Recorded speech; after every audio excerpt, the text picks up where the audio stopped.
C'était avant les vacances. Comment en sommes-nous arrivés à parler de Mata Hari? Je ne sais plus, sans doute parce qu'une nouvelle fois, à l'occasion d'une affaire d'espionnage, on venait d'évoquer son nom. Ce nom qui est presque devenu un nom commun. Pauvre Mata Hari, m'a dit M. X, elle ne méritait ni autant d'indignité, ni autant de célébrité. Ma curiosité a été aussitôt mise en éveil et j'ai questionné mon interlocuteur. Avait-il des informations inédites sur la célèbre espionne condamnée à mort et exécutée en 1917. Il m'a alors confié qu'il avait eu le privilège de compulser son dossier qui dort quelque part au fort de Vincennes, je crois. Un dossier qui prouve que si, indubitablement, Mata Hari a touché de l'argent des Allemands, elle n'a pour autant rien espionné en France. Bref, selon M. X, elle a roulé ses employeurs. Et cette naïve a payé de sa vie sa malencontreuse intervention dans la bataille impitoyable que se livraient entre eux les services secrets. Car ce sont les Allemands, furieux d'avoir été escroqués, qui ont dénoncé Mata Hari aux Français. Oublions donc cette coquette qui est devenue un personnage symbolique bien malgré elle. Et intéressons-nous, avec M. X, à une autre femme qui, plus que d'autres, est entrée dans la légende de l'espionnage, même si elle n'a pas acquis la notoriété de la pseudo-danseuse javanaise. Peut-être avez-vous entendu parler d'elle, on l'appelait la chatte, mais son véritable nom était Mathilde Carré.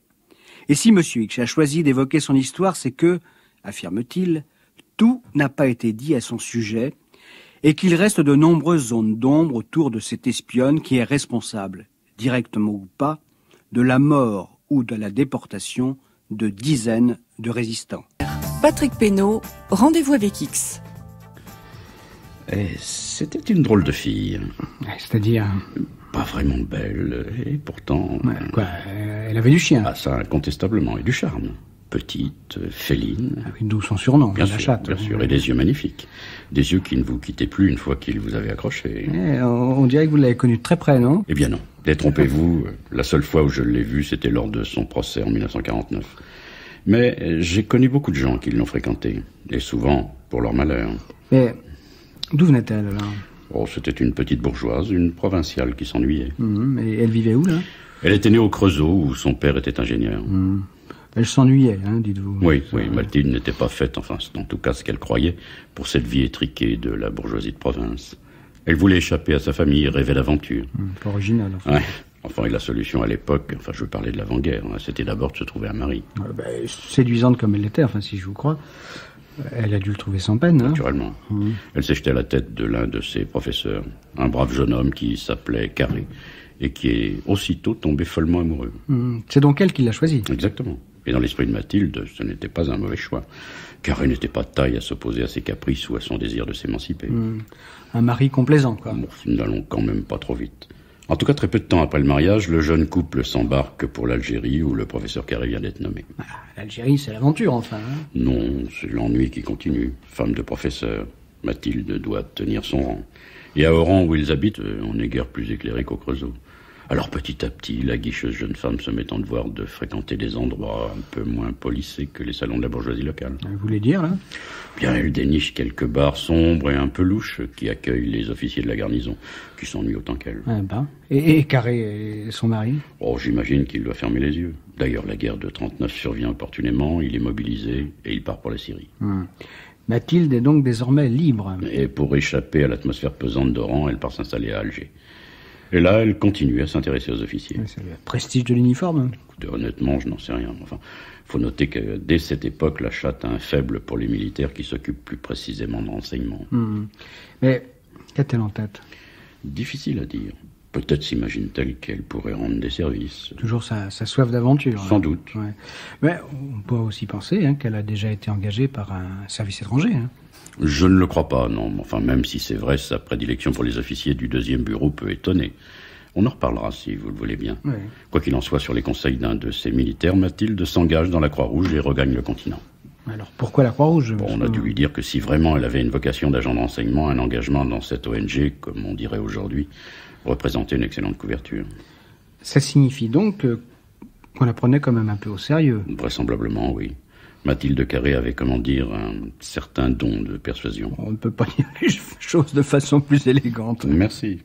Voilà donc la chatte affublée d'un uniforme d'infirmière. Elle fait ses classes dans un hôpital parisien. Elle est ensuite envoyée sur la ligne Maginot. Puis c'est l'offensive allemande. Tous les témoignages concordent. Mathilde fait preuve d'un grand dévouement et d'un réel courage. Enfin, quelque chose de positif. Oui, il y en aura d'autres, vous verrez. Après la débâcle, on retrouve Mathilde Carré à Toulouse. C'est dans la ville rose qu'elle va faire une rencontre déterminante qui va décider de son destin. Alors qui? Un officier polonais, le major Roman Czerniawski. Que fait-il à Toulouse, celui-là? Il a fait sa campagne dans l'armée française. Mais enfin, ce qui est plus important, c'est que cet officier est un membre du service de renseignement polonais. Encore? Encore, oui. Ouais. Et elle l'a rencontré par hasard? Mais pourquoi pas? Je vois que vous n'y croyez pas trop. Vous êtes perspicace. Mais encore une fois, on en reparlera tout à l'heure. Elle rencontre donc ce major polonais et très vite, les deux jeunes gens deviennent très intimes. C'est-à-dire qu'elle devient sa maîtresse, quoi. Elle s'en défendra plus tard. Mais pour tous ceux qui les ont connus à cette époque, ça ne fait guère de doute, ils ont une liaison. Alors, ce roman a été officier de renseignement, hein, c'est ça, mais est-ce qu'il continue à avoir des rapports avec son service? Oui, c'est là que ça devient très intéressant. Vous savez que beaucoup de militaires polonais, après l'invasion de leur pays, ont trouvé refuge à Londres, d'où ils comptent bien continuer le combat contre les nazis. Or, Roman Czerniawski, dès cette époque, est en liaison avec l'intelligence service. Et les Britanniques comptent sur lui. Et sur d'autres, bien entendu, pour reconstituer leur réseau en France. Alors la chatte se trouve donc au cœur de l'aventure. Bien sûr. Ouais. Elle va naturellement proposer à son amant de travailler pour lui. Est-ce qui veut dire que Roman ne lui a rien dissimulé sur ses activités, hein? C'est exact. Roman Czerniawski, dont le pseudonyme sera dorénavant Armand, reçoit l'ordre de rejoindre Paris où il doit installer un réseau. Celui qu'on appellera le réseau interallié. Et Mathilde le suit? C'est cela. Et quels sont les objectifs de ce réseau? À l'époque, ce dont les Britanniques ont besoin, ce sont d'informations. D'informations sur les troupes allemandes, bien entendu. Sur leurs mouvements, leurs dépôts de matériel, etc. Ouais, pour ça, il faut du monde, hein? Beaucoup de monde, oui. Et la chatte va jouer un rôle très efficace dans cette campagne de recrutement. Elle est manifestement très douée et se dépense sans compter. Vous voyez que le personnage n'est pas entièrement négatif. Ouais. Et comment le réseau transmet-il ces informations à Londres? Par radio. Le réseau interallié dispose d'un poste émetteur. Installé où, alors? Dans une villa sur la butte Montmartre, et telle une boule de neige qui dévale une pente, Interallié ne cesse de grossir. Et les nouveaux venus sont si nombreux que le réseau peut désormais envisager de se livrer à des sabotages. On est alors en quelle année, là? La chatte et Armand, appelons-les comme ça, puisque c'est son nom de code, ont dû arriver à Paris à l'automne 1940. Et pendant une grande partie de l'année 41, ils envoient une masse de renseignements considérable à Londres. C'est-à-dire un intelligence service? Non, c'est le SOE qui a pris en main les destinées du réseau. Le Special Operation Executive. Hein. Voilà. Mais un réseau qui grossit indéfiniment, c'est dangereux, non? Parce que ça accroît les risques. Vous avez raison, d'autant que les membres du réseau ne sont pas encore rompus aux techniques de la clandestinité et qui multiplient souvent les imprudences. Ouais. Alors, obéissant aux consignes de Londres, on opère des cloisonnements. Heureusement, car certains sous-réseaux échapperont ainsi à la police allemande lorsque viendra l'heure de la grande trahison. Ah, la trahison, alors. Venons-en là, à cette trahison. Bon, écoutez, n'allons pas trop vite. Dans toutes les affaires, même les plus considérables, il faut tenir compte de l'aspect humain. Or, à la mi-41, il se produit un événement en apparence anodin, mais qui va pourtant avoir des conséquences funestes. Expliquez, là. Le réseau, vous ai-je dit, a grandi. Il a des correspondants dans tous les ports de l'Ouest et de la Manche. Et il dispose même de plusieurs postes émetteurs. Et Armand décide de recruter une traductrice d'allemand. Jusque-là, je ne vois pas. Attendez. L'officier polonais se souvient d'une certaine Renée qu'il a connue à Lunéville, lors de la campagne de France. Une femme aussi qui a été sa maîtresse. Je commence à tout petit peu à comprendre. Oui. Bon, Armand fait donc venir cette Renée et immédiatement la chatte sort ses griffes. Jalousie, quoi. Oui, d'autant que rapidement Renée redevient la maîtresse du Polonais. Elle délaisse donc Mathilde. Et ce simple chassé-croisé va avoir un peu plus tard des conséquences redoutables. Rendez-vous avec X. Un journaliste anglais, Gordon Young, a consacré un livre à la chatte publié en 1957 chez Fayard. Il a décrit alors qu'elle vient d'arriver en Algérie avant la guerre. Mathilde Carré avait alors 23 ans. Si elle n'était pas vraiment belle, elle possédait un charme certain. C'était une femme un peu trapue, au nez assez large et proéminent, au menton volontaire avec une grande bouche sensuelle qui découvrait une rangée de dents trop espacées ressemblant à des crocs. Au fond de ses yeux verts et fascinants brillaient des lueurs inquiétantes. La chatte, oui, vraiment. Plus loin, le journaliste évoque ce qui a peut-être décidé de son destin, je le cite à nouveau. Ce ne fut que bien des années plus tard qu'elle confia à M. Fougère, le magistrat qui instruisit son affaire avant le procès final, un secret relatif à son mariage. Pendant les premières années de mon mariage, j'étais très heureuse car je m'entendais très bien avec mon mari. J'aurais désiré avoir des enfants, mais c'était impossible, à cause de lui.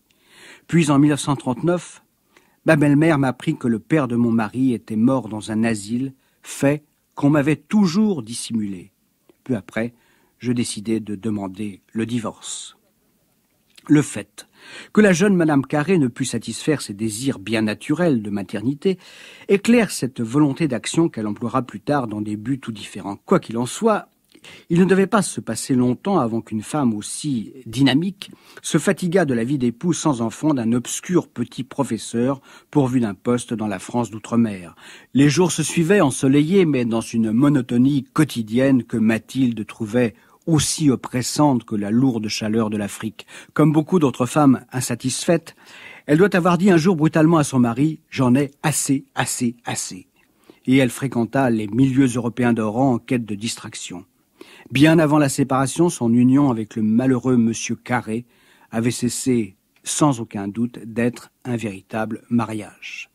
C'est donc cette femme qui est supplantée à la mi-41 par une rivale, Renée. On ne se méfie jamais assez des femmes jalouses. Oui. Et assurément, en mêlant sa vie privée et son travail de chef de réseau, Armand a commis une grave erreur. Parce que la chatte va trahir à cause de cette jalousie. Non, mais quand le processus de la trahison sera déclenché, la haine qu'elle voue désormais à Armand et Renée, sa maîtresse, va jouer un rôle considérable. Enfin, on n'en est pas encore là. Pendant encore quelques mois, le réseau interallié va rendre des services très importants. Il existe en particulier à Cherbourg une tête de pont très efficace animée par une femme remarquable, Marie-Thérèse Buffet. Quel est son travail à cette femme ? À cette époque, on pense encore que les nazis n'ont pas encore renoncé à envahir l'Angleterre. Et par conséquent primordial de surveiller le mouvement des navires allemands. Et 3 fois par mois, par l'intermédiaire d'un docker et d'un agent de liaison, Marie-Thérèse envoie des rapports très précis à Armand qui les transmet ensuite à Londres. Par radio ? Radio, oui. Mais vers la fin du mois de septembre, il se produit un incident. Le docker, un soir d'ivresse, se laisse aller à des confidences dans un café du port. Malheureusement, un caporal allemand est présent. La BER de service de renseignement de l'armée allemande est aussitôt alertée. Et le docker est appréhendé, arrêté, quoi. Oui, et ici intervient un personnage dont nous allons souvent reparler, un certain Hugo Blecher. C'est un nom qui me dit quelque chose, ça. C'est pas étonnant, car je vous ai déjà parlé de lui. C'est lui qui a participé au démantèlement du réseau Prosper. Ah oui, je me souviens maintenant. Oui. Mais en septembre 1941, Blecher n'est encore qu'un modeste sergent de la Wehrmacht, basé à Cherbourg. Un homme qui se morfond là-bas, car il a de grandes ambitions. Et justement, la chance vient à lui. Le capitaine de la BER, chargé d'interroger le docker trop bavard, a besoin d'un interprète. Et il se trouve que Blecher parle parfaitement notre langue. Il est donc engagé par ce capitaine ? Oui, de fil en aiguille, le modeste sergent va montrer qu'il possède d'incontestables talents de flic. Et il va devenir un des plus redoutables adversaires de la résistance et des réseaux anglais implantés en France occupée. Ouais. Donc ce docker est arrêté. Est-ce qu'il parle ? Oui, assez rapidement. Ce qui permet de tendre une souricière à l'agent de liaison qui vient 3 fois par mois recueillir des rapports de Marie-Thérèse Buffet. Et lui aussi, un certain Kiki, parle. Désormais, l'enquête à laquelle est associé Blecher se déplace à Paris. Et le réseau interallié, j'imagine, va tomber. Oui, enfin, je vous passe les détails. Mais dès la mi-novembre, les Allemands ont localisé la villa de Montmartre où Armand a installé la tête du réseau. Ouais, et il passe émetteur. Bien sûr. Or, le 16 novembre au soir, il se trouve que les principaux membres dirigeants d'Interallié sont réunis dans la villa. Pour quelle raison Ils dînent ensemble et fêtent le premier anniversaire de la création du réseau. Et certains restent pour la nuit à l'intérieur de la villa. Écoutez, je ne connais pas aussi bien que vous les usages de la clandestinité, mais cette réunion d'anniversaire n'était-elle pas un peu imprudente ? Certainement. Enfin, on était en 1941, je vous le rappelle. Et au fond, la guerre clandestine ne faisait que commencer. Donc c'est vrai, il y avait beaucoup d'imprudence. Et dès le lendemain matin, à l'aube, le quartier était cerné par l'armée allemande. Et la rafle pouvait commencer. Oui. Seul, un opérateur radio et le responsable d'un groupe ont pu s'échapper par derrière. Mais les autres ont été pris, dont Armand et René. Et la chatte, alors, qu'est-ce qu'elle est devenue ? Mathilde Carré, qui ne supportait plus de vivre dans une maison où son ancien amant et sa maîtresse dormaient ensemble, avait trouvé une chambre de bonne dans le quartier. Elle était donc partie de la villa aussitôt après le dîner. Elle a donc échappé à l'arrestation. Pour peu de temps, oui, car elle reste dans le quartier. Malgré les arrestations ? Elle veut récupérer les papiers qu'elle a dissimulés dans une autre chambre qui lui sert de planque. Mais Blecher veille. Il est dissimulé dans une voiture, À côté de lui, il y a René. La rivale de Mathilde. Oui, sa rivale, son ennemie. Quand elle aperçoit cette dernière sur le trottoir, elle la désigne à Bléchère. C'est elle, c'est la chatte. Aussitôt, 2 hommes de l'Abwehr se précipitent sur elle et l'arrêtent. Ouais. C'est donc René, la première, qui a trahi. Tout à fait.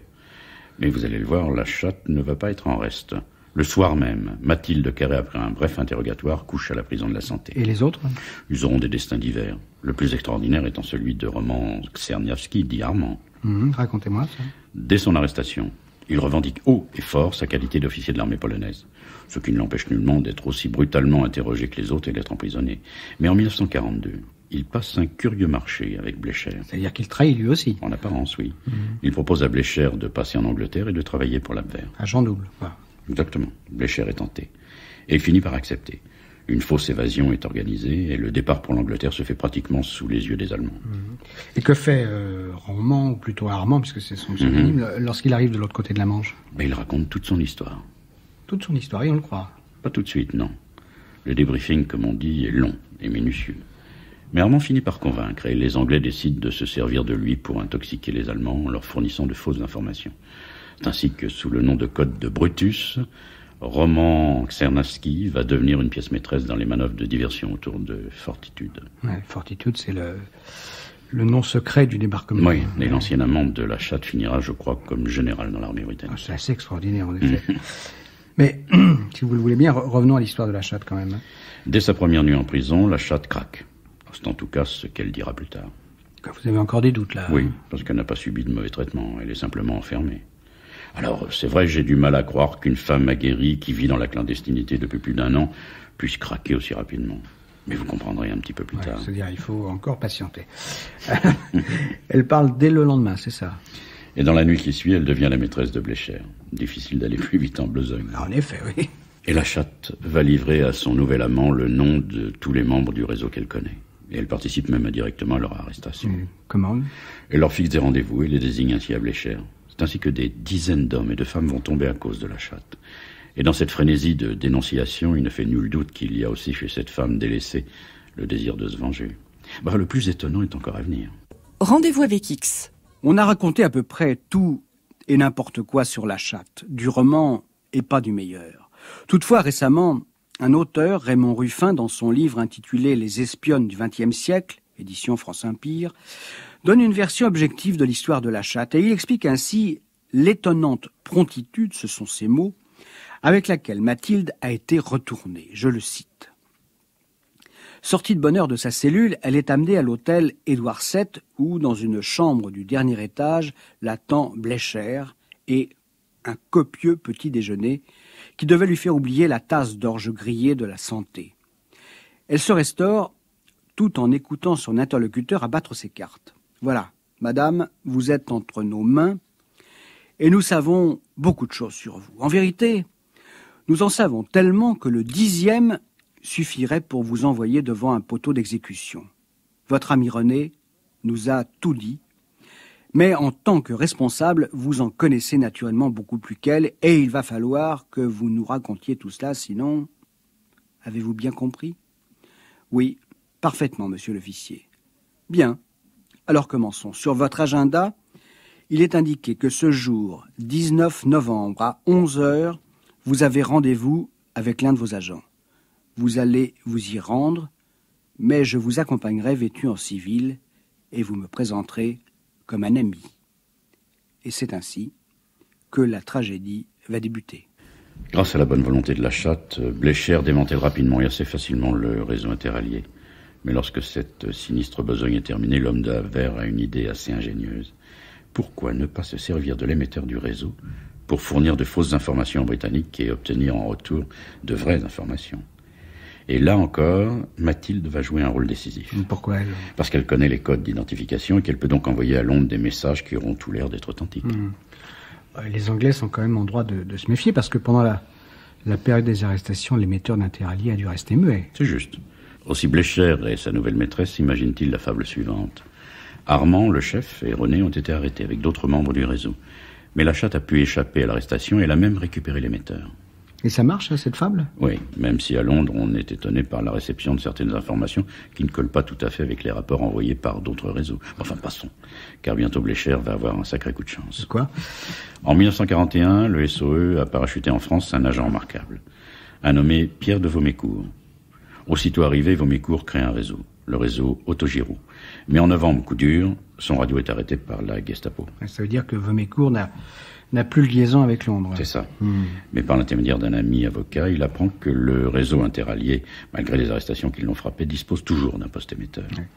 Il tente donc d'entrer en contact avec la chatte. Oui, et malgré les mises en garde de cet ami avocat qui se méfie de la jeune femme. Pourquoi se méfie-t-il? Il y a d'abord eu toutes ces arrestations. Puis cet homme, comme d'autres membres du réseau, a toujours eu des réticences vis-à-vis de la chatte. Et il avait des raisons, enfin de vraies raisons pour cela? Une intuition, c'est tout. En tout cas, Vaumécourt saute le pas et obtient un rendez-vous avec la chatte. Naturellement, comme vous pouvez vous en douter, Blécher est là. Sa maîtresse le présente même à Vaumécourt comme étant Monsieur Jean, un industriel flamand, qui a des sympathies pour la résistance. Et Vaumécourt tombe dans les filets de Blécher? Pas tout de suite, non. L'Allemand veut d'abord exploiter le filon. Grâce à Vaumécourt, il peut obtenir des renseignements très intéressants sur le fonctionnement du SOE, les parachutages et le reste. Il demande donc à la chatte de mettre son poste émetteur à la disposition du chef du réseau anti-Giro. Ce qu'elle fait, bien sûr. On n'a pas le choix. Le poste est installé dans les locaux de l'Abwehr à Saint-Germain-en-Laye. Une villa que Blécher a baptisée plaisamment la Chatière. Ah bon, au moins c'est clair, ça. N'est-ce pas? Est-ce que Vaumécourt, qui a été mis en garde, m'avez-vous dit, se jette sans méfiance dans la gueule du loup? Au début, oui. La chatte, si vous voulez. Oui. Il envoie des messages à Londres grâce à la chatte. Il se rend même en compagnie de Monsieur Jean. Alias Blécher. Oui, sur un aérodrome clandestin où doit avoir lieu un parachutage. Mais pour une raison inconnue, l'opération est reportée. Dommage pour Blécher. Et heureux concours de circonstances pour Vaumécourt et les chefs du SOE. Mais déjà, Vaumécourt commence à avoir des doutes. Surtout quand la chatte lui procure pour un membre de son réseau, en un temps record, un jeu de faux papiers. Des papiers presque trop parfaits. Oui, parce qu'ils ont sans doute été réalisés par les Allemands eux-mêmes. Bien entendu, alors Vaumécourt décide d'en avoir le cœur net. Comment? Qu'est-ce qu'il fait? Il s'arrange pour se trouver seul avec la chatte. Et il l'interroge de façon très précise et très efficace. Le résultat, c'est qu'assez vite, la jeune femme s'effondre et avoue qu'elle travaille pour Blécher. Décidément. Oui, décidément, comme vous dites. En quelques heures, elle cède à Blécher et accepte même de coucher avec lui. Et avec Vaumécourt, elle recommence. Et pourquoi? Elle devient aussi sa maîtresse? Ça, je n'en sais rien. Enfin, l'essentiel, comme on dit dans les commissariats, c'est qu'elle se met très vite à table. Et qu'elle propose, comme elle l'a fait avec Blécher, de travailler avec Vaumécourt. Alors, deuxième retournement, donc. Oui. Et elle paraît sincère. Apparemment. Et Vaumécourt va se servir d'elle et tenter un formidable pari. Ça racontait, alors. La chatte doit informer Blécher que Vaumécourt va prochainement se rendre à Londres. Il doit participer à une importante réunion de dirigeants de la résistance afin de mieux coordonner l'action des différents groupes. Puis à l'issue de cette réunion, il sera à nouveau parachuté en France. Je crois avoir compris. Si Blécher le laisse partir et attend son retour, il pourra le faire parler, c'est ça, hein, et obtiendra ainsi des informations de tout premier plan sur la résistance. C'est exactement ça, oui. Et Blécher marche. Il en réfère quand même à ses supérieurs. Et c'est le feu vert. Et il accepte même que la chatte soit du voyage. Pourquoi elle? Parce qu'il espère bien qu'elle deviendra son agent à Londres. Et c'est la manœuvre qu'il tentera plus tard, hein, si je vous ai bien entendu, avec le Polonais, là, Roman Zierniawski. Oui. Et donc, le départ de Vaumécourt avec la chatte va se faire en plein accord avec Blécher. Il va même se faire sous la surveillance des Allemands. Il est d'ailleurs assez pittoresque. C'est-à-dire, hein. C'est une vedette anglaise qui doit venir chercher les deux agents sur la côte bretonne. Mais la première fois, l'embarcation qu'on leur envoie chavire. Et la chatte se retrouve à l'eau, en plein hiver. Mais bon, la deuxième tentative est la bonne. Ils arrivent donc à Londres. Oui, et là, tout de suite, Vaumécourt informe ses chefs du SOE du rôle véritable de Mathilde Carré. Donc de sa trahison. Mais contrairement à ce qu'on pourrait penser, les Britanniques ne la lui doivent pas. Bien au contraire. Elle a même droit à certains égards. Et que cherche-t-il, alors? Ils veulent obtenir d'elle le maximum d'informations. Sur les Allemands, bien sûr. Ouais. Et Vaumécourt, lui? Il retourne en France. Mais malheureusement, à la suite de l'arrestation d'un courrier, il tombe dans les mains de Blécher. C'est l'arrestation. Un interrogatoire très poussé, puis la déportation. Mais cette arrestation, dès qu'elle est connue à Londres, va changer du tout au tout le sort de la chatte. Mais pourquoi? Parce que Vaumécourt, pris par les Allemands, les Britanniques n'ont plus besoin de ménager la jeune femme et ils l'envoient en prison. Elle n'en sortira qu'en 1945, pour être aussitôt livrée aux autorités françaises. Mais qui vont la juger? Oui. Après une très longue instruction. Manifestement, on n'est pas pressé de la voir comparaître devant un tribunal. Et pourtant, elle est accusée d'avoir dénoncé des dizaines et des dizaines de résistants. Et l'époque n'est pas à la clémence. Et pourtant, elle est condamnée, hein, c'est ça? Condamnée à mort, oui, en 1949, à l'issue d'un très curieux procès. Pourquoi ce curieux, là, cet adjectif? Parce que les témoins les plus importants ne sont pas entendus. Qui, par exemple? Pierre de Vaumécourt, revenu de déportation, ou Blécher, ou encore Roman Tsernavsky. Étrange, non? Et remarquez bien, 2 hommes, 2 officiers viennent à la barre. Qui sont-ils, ceux-là? Ils ont appartenu tous les 2 au service de renseignement de Vichy, à l'époque où la chatte exerçait ses coupables activités. Et ils viennent témoigner en faveur de la jeune femme. Et autant vous le dire tout de suite, c'est la clé de cette histoire. Expliquez-moi, donnez-moi la clé. La chatte, depuis le début, a travaillé pour les services de Vichy, telle est la vérité. Et c'est sur ordre qu'elle s'est engagée auprès de Roman Tsernavsky et du réseau interallié. Et pour l'espionner? Oui. La chatte n'a cessé de rendre compte. Ses services dissimulés au sein d'un organisme appelé le Bureau des monnaies antinationales ou un autre nommé le Bureau des travaux ruraux ont joué un rôle obscur pendant ces années-là. Certains étaient prêts à aider la résistance. D'autres, au contraire, étaient franchement pro-allemands. La chatte connaissait donc beaucoup de secrets. Et après-guerre, on ne tenait pas à ce qu'ils soient divulgués. C'est ça. Donc on a fait traîner le procès. Il y a quand même eu cette condamnation à mort, hein. Qui a été rapidement commue. Et en 1954, Mathilde Carré a été graciée et libérée. Avouez que ce n'était pas très cher payé pour une femme accusée de tant de crimes. Vous pensez donc que les autorités ont passé une sorte de marché avec la chatte? J'en suis persuadé. Le silence contre une libération relativement rapide. Une dernière question. Quand elle travaillait pour Blécher, est-ce qu'elle était toujours en relation avec les gens de Vichy? C'est probable. Et ça rendait encore plus nécessaire le fait qu'elle garde le silence. Car certains des hommes pour lesquels elle avait travaillé avaient opportunément changé de camp pendant la guerre et occupaient désormais de hautes fonctions. Alors, il fallait oublier tout cela, impérativement. Une confirmation. Raymond Ruffin, déjà cité à propos de son livre sur les espionnes du XXe siècle, affirme que la chatte n'a jamais cessé, jusqu'au jour de son arrestation, d'informer les hommes des services de renseignement de Vichy sur les activités du réseau interallié. Plus troublant encore, ce passage d'un témoignage recueilli par Henri Noguer dans sa monumentale Histoire de la Résistance, parue chez Robert Laffont.